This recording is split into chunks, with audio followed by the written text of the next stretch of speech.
National university of science and technology, जिसको हम नस के नाम से जानते हैं, ये पाकिस्तान में रैंकिंग के एतबार से नंबर 1 यूनिवर्सिटी है। इसके अलावा कुछ कैटेगरीज में एशिया में इसकी 3rd रैंकिंग भी है। आप इंजीनियरिंग के स्टूडेंट हैं, मेडिकल के, कंप्यूटर साइंस के या बिजनेस स्टडीज़ के, तो आप लोगों को ये अपॉर्चुनिटी ज़रूर अवेल करनी चाहिए। नस्ट ओवरऑल पूरे साल में 4 एंट्री टेस्ट कंडक्ट करवाता है, NET 1, 2, 3 और 4 के नाम से। 3 टेस्ट तो हो चुके हैं, अब आपके पास एक ही ऑप्शन बची है और वो है NET 4। अगर आप नस की वेबसाइट पे जाते हो ugadmissions.nus.edu.pk, तो यहाँ पर आपको ये मिलेगा कि NET 4 की जो रजिस्ट्रेशन की लास्ट डेट है वो 8 जून है। और ये वाहिद वो टेस्ट होता है जो पाकिस्तान के तमाम जो सेंटर्स हैं, 4 सेंटर्स हैं, वहाँ पर कंडक्ट होता है। अदरवाइज NET 1, 2 या 3 को देखो तो वो तमाम सेंटर्स में कंडक्ट नहीं होता। इसकी रजिस्ट्रेशन डेट जैसे मैंने मेंशन किया 8 जून है। और हम अगर इसके टेस्ट को देखें तो इस्लामाबाद में इसका जो टेस्ट है वो 13 जून से ऑनवर्ड होगा। सिंगल डे नहीं होता, कंप्यूटर बेस्ड टेस्ट होता है। इसी तरह से कराची में 18 से 22 जुलाई तक टेस्ट होंगे, कोयटा में 25 से 27 जुलाई और गिलगित के अंदर 18 से 20 जुलाई। तो मीन्स ये नंबर ऑफ आपके पास टेस्ट सेंटर्स हैं जहां पर आप लोग इस टेस्ट को अटेम्प्ट कर सकते हो एज पर योर कन्वीनियंस के आपके लिए कौन सा टेस्ट सेंटर करीब है। अब नस में जो एंट्री टेस्ट होता है वो एक तरह का नहीं होता, डिपेंडिंग अपॉन द प्रोग्राम कि आपने इंजीनियरिंग के प्रोग्राम में जाना है, हेल्थ साइंसेज में जाना है, बिजनेस स्टडीज़ में जाना है या आर्किटेक्चर में जाना है, उसके मुताबिक डिफरेंट टेस्ट है। और हर टेस्ट के अंदर जो सब्जेक्ट्स हैं वो भी डिफरेंट है, उनकी वेटेज भी डिफरेंट है। तो आप लोगों को पता होना चाहिए कि अगर आप लोगों का टारगेट इंजीनियरिंग का प्रोग्राम है तो आप लोगों ने कौन से सब्जेक्ट्स की प्रिपरेशन करनी है। तो चलें मैं आपको बताता हूँ कि कौन कौन से आपको सब्जेक्ट्स प्रिपेयर करने पड़ेंगे। इसी वेबसाइट पे अगर आप फुटर में जाते हो तो यहाँ पर आप लोगों को subjects included in NET with waiting की ऑप्शन नज़र आती है। इसको अगर आप क्लिक करें तो यहाँ पर आपके पास तमाम NET जो टेस्ट होते हैं डिफरेंट कैटेगरीज के, उनकी डिटेल है।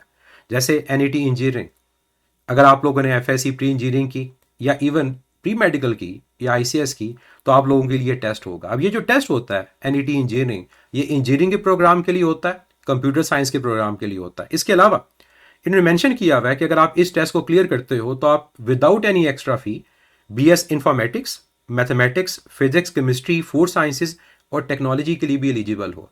मतलब ये एक ही टेस्ट जो है ये आपको इन जो आपके पास फील्ड्स हैं उधर भी एडमिशन लेने में हेल्प कर रहा होता है।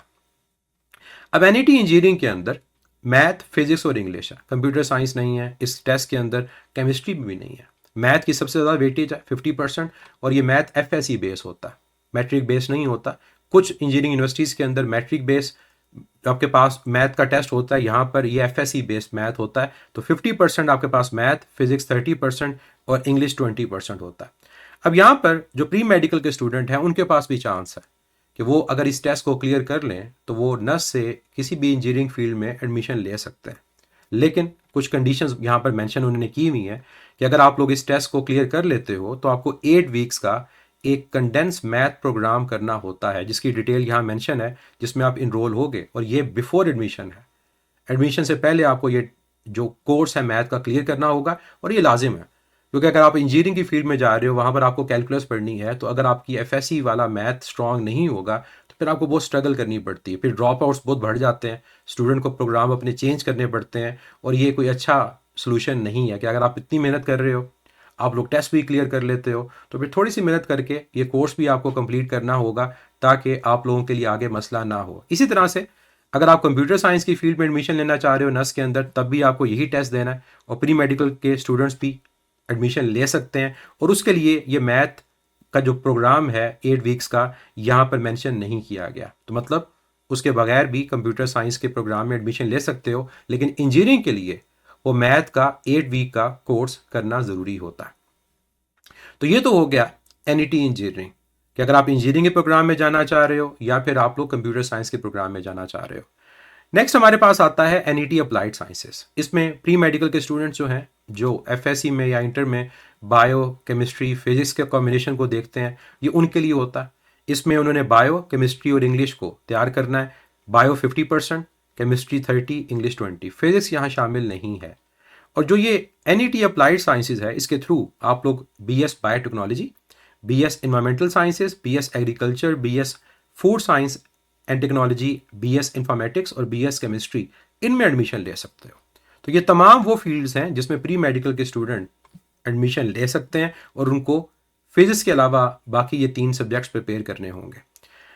नेक्स्ट है बिजनेस स्टडीज़ और इसके अलावा सोशल साइंसेस।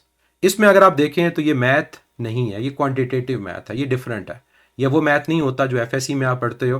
तो यहाँ पर 50% मैथ है, 50% इंग्लिश, कोई केमिस्ट्री, बायो और यहाँ पर फिजिक्स नहीं है। इन 2 सब्जेक्ट्स को प्रिपेयर करके आप बिजनेस स्टडीज़ और सोशल साइंसेस के प्रोग्राम में एडमिशन ले सकते हो।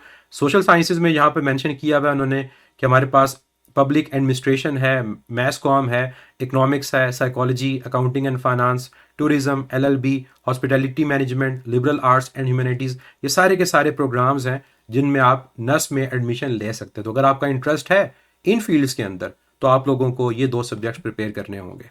फिर नेक्स्ट है आर्किटेक्चर। अगर आप लोगों को डिज़ाइन का शौक है और स्पेसिफिकली अगर आप जाते हैं बिल्डिंग के डिज़ाइंस की तरफ जाना चाहते हैं, कंस्ट्रक्शन नहीं, सिविल इंजीनियरिंग नहीं, डिज़ाइंस की तरफ, तो फिर ये प्रोग्राम आपके लिए है। इसमें याद रखिएगा कि आप लोगों में ने एफएससी के अंदर मींस इंटर में मैथ और फिजिक्स पढ़ी होनी चाहिए। और इसके जो टेस्ट है इसमें डिज़ाइन एप्टीट्यूड 50% है, मैथमेटिक्स 30% है, इंग्लिश 20% है। मतलब यहाँ पर डिज़ाइन एप्टीट्यूड बड़ा इंपॉर्टेंट है। और यहाँ डिज़ाइन एप्टीट्यूड की डिटेल मेंशन है कि किस तरह का डिज़ाइन एप्टीट्यूड टेस्ट होता है। जैसे हर आर्ट यूनिवर्सिटी में, जैसे एनसीए या मुख्तलिफ आर्ट यूनिवर्सिटीज़ में ड्राइंग का टेस्ट होता है, उसी तरह से यहाँ पर भी आपका एक डिज़ाइन एप्टीट्यूड का टेस्ट होगा। फिर है एनईटी नेचुरल साइंसेस।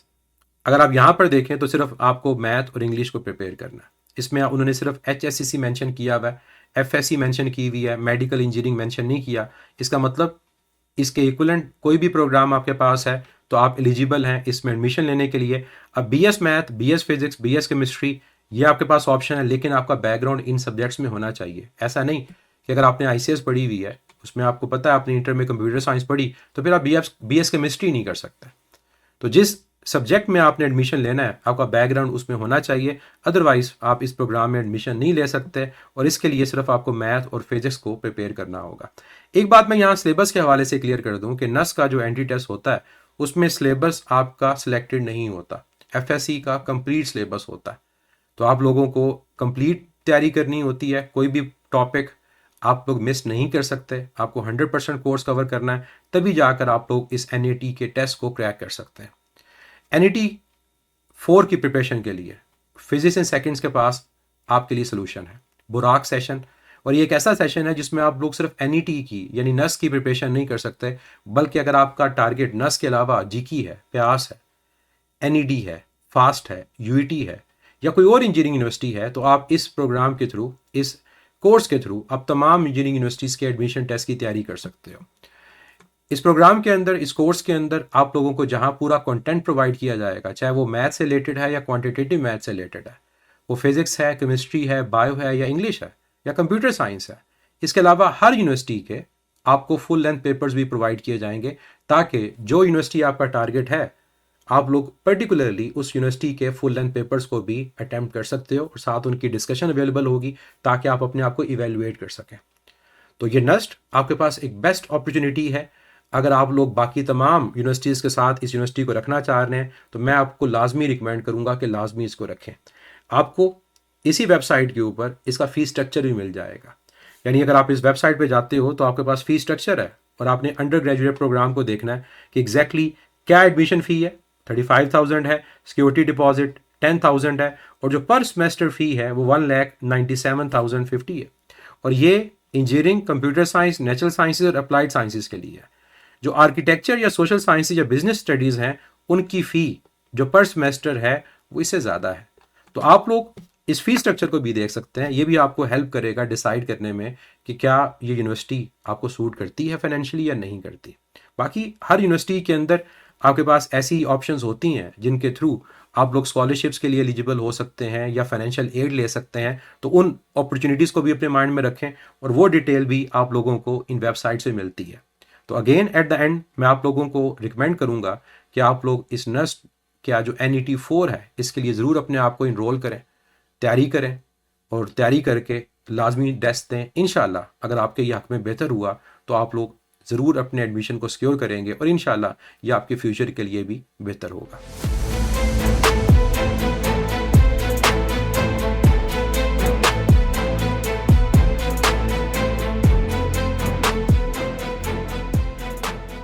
हर एंट्री टेस्ट की प्रेप के लिए फिजिक्स इन सेकंड्स।